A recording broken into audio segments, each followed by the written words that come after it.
Hello friends, welcome to Monika vlogs. ఎలా ఉన్నారు? బాగున్నారు కదా?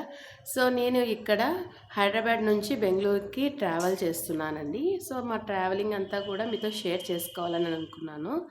మేము ఇక్కడ ట్రావెలింగ్ చేయడానికి చాలా ఆలోచించామండి. కార్లో వెళ్దామా, లేకపోతే బస్సులో వెళ్దామా, లేదా ట్రైన్ వెళ్దామా అని చెప్పేసి. పిల్లలతో జర్నీ కాబట్టి చాలాసేపు డిస్కషన్ జరిగింది. ఫైనల్గా వచ్చేసేసి మేము ట్రైన్ జర్నీ చేద్దామని చెప్పేసి ఫిక్స్ అయితే అయిపోయాము. సో ఇక్కడ ముందుగా అయితే మేము క్యాబ్ బుక్ చేసేసుకొని ఇక్కడ మన కాచిగూడ రైల్వే స్టేషన్కి అయితే బయలుదేరామండి. సో దాదాపు 1 అవర్ జర్నీ అయ్యిందండి మాది. మేము ఈవినింగ్ 6 o'clockకి బయలుదేరామన్నమాట. 7 o'clock ట్రైన్ అయితే.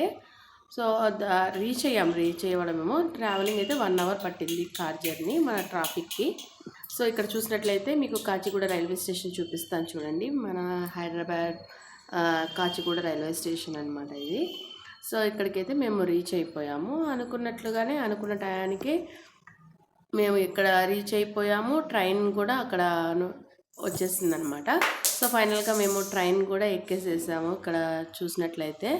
సో నాదైతే లోయర్ బర్త్ అండి. నేను బాబుతో ఉండాలి కాబట్టి మా హస్బెండ్ మా పాప వచ్చేసేసి అప్పర్ బర్త్ వెళ్ళారు. ఇక్కడ చూసినట్లయితే నేను వీడియో తీస్తుంటే ఆ మిర్రర్లోనే నా ఇమేజ్ నాకే కనిపిస్తుంది అనమాట సెల్లులోది. సో దాన్ని చూసుకొని కొద్దిగా నేను నవ్వుకున్నాను. ఇంకా ఇక్కడ ఫైనల్గా నైట్ అయిపోయింది అనమాట. నైట్ వ్యూ చాలా బాగుందండి. బాబు కూడా నిద్రపోతున్నాడని చెప్పేసి నేను ఇలాగా విండో కాడికి వచ్చేసేసి బయట వ్యూ అంతా కూడా నేను ఇక్కడ బాగా ఎంజాయ్ చేస్తున్నాను. సో చాలా రోజుల తర్వాత నేను ఒక ట్రైన్ జర్నీ అయితే చేశానండి. నేను ఆల్మోస్ట్ 7 years అయిపోయింది. సో ఇక్కడ నేను మళ్ళీ ఇక్కడ చూసినట్లయితే మా బుడ్డోడు కూడా నిద్రపోతున్నాడు అనమాట. బాగా నిద్రపోతున్నాడు. ఇంకా ఇలాగా ఉన్నప్పుడు మీకు మిడ్ నైట్ క్రేవింగ్స్ అనేటివి ఉంటాయి కదండి. ఖచ్చితంగా ట్రైన్ జర్నీ చేసేటప్పుడు మనకు మెయిన్ ఫుడ్, నిద్ర, ఇంకా జర్నీని ఎంజాయ్ చేయడం నాకు చాలా ఇష్టం అండి. మిడ్ నైట్లో ఎక్కువ తినడం అంటే ట్రైన్లో. సో ఇక్కడ చూసినట్లయితే చాలా చీకటి పడిపోయింది. ఇంకా వ్యూనంతా చూసుకుంటూ నేను mid night cakes, food, snacks అన్నీ పెట్టేసుకున్నాను అనమాట.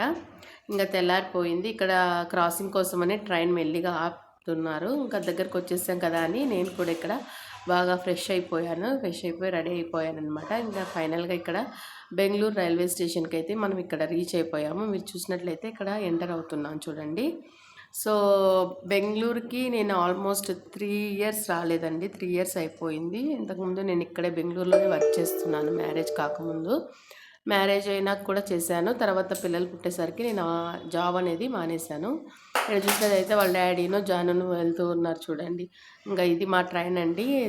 ఏసీ బ్లాక్ బుక్ చేశాడనమాట. ఇంకా ఫైనల్గా ఇక్కడ చూసినట్లయితే బెంగళూరు రైల్వే స్టేషన్ దిగాము. ఇక్కడ కూడా మేము క్యాబ్ బుక్ చేసేసుకొని క్యాబ్ అయితే ఎక్కేసామండి. సో ఈ 3 yearsలో నేను చాలా చేంజెస్ చూశానండి ఈ బెంగళూరులో. ఆల్మోస్ట్ మెట్రో ఎక్కడ లేదో అక్కడ మెట్రో కూడా పడింది. రోడ్స్ బాగా అయిపోయాయి. మొత్తం చాలా చేంజెస్ నేను గమనించాను అనమాట. సో మేము మళ్ళీ అనుకున్నాము, మళ్ళీ బెంగళూరుకే వస్తే బాగుంటుంది కదా మనము అని అనుకున్నాం అనమాట. సో ఏమో గాడ్ గ్రేస్ మళ్ళీ చూసి మేము మళ్ళీ బెంగళూరుకే రావాలనుకొని కోరుకుంటున్నామండి. ఎందుకంటే ఇక్కడ సో ఎడ్యుకేషన్ పరంగా పిల్లలకి చాలా బాగుంటుందని చెప్పేసి మేము ఇక్కడికి రావాలని ప్లాన్ చేస్తున్నాము. సో ఫైనల్గా అయితే మేము రీచ్ అయిపోయామండి మా అత్తగారింటికి. సో ఇదండి మన వీడియో. ఇలాంటి వీడియోస్ మరెన్నో కావాలంటే మీరైతే మన ఛానల్ని లైక్ చేయండి, షేర్ చేయండి, అదేవిధంగా సబ్స్క్రైబ్ అయితే చేసుకోండి. Thank you.